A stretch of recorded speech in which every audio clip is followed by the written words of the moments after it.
trong ngày van sang ao in ta khăn đi thì sen bang in alo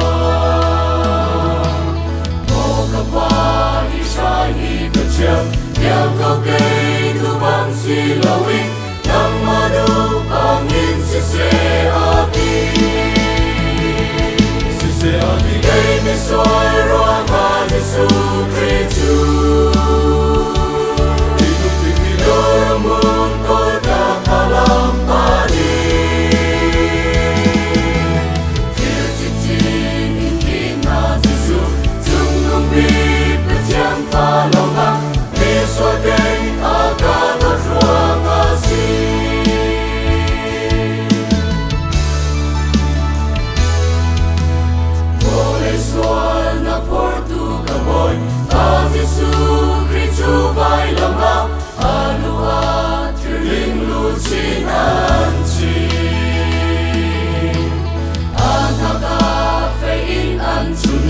aku ke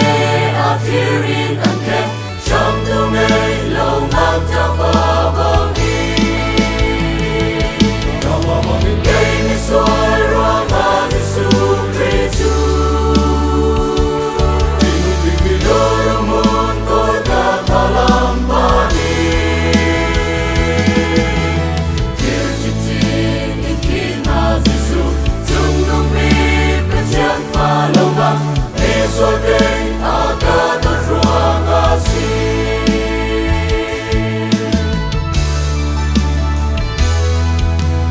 mo kapal Jesu okay ma soal ruang ay lam tumpunin sungili labat so sangkali ay ruang tu level na kwa afapit dan na in kay ni suat kan nata asi kay ni suat ruang Jesu Christu tinung doramon ko kakalam pani kaya chitin ikin na Jesu tunong mi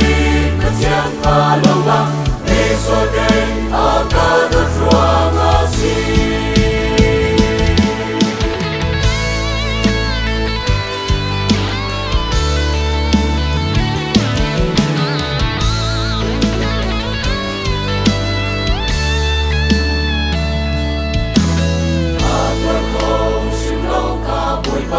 om tu le chan tu ngày lâu in ser sa te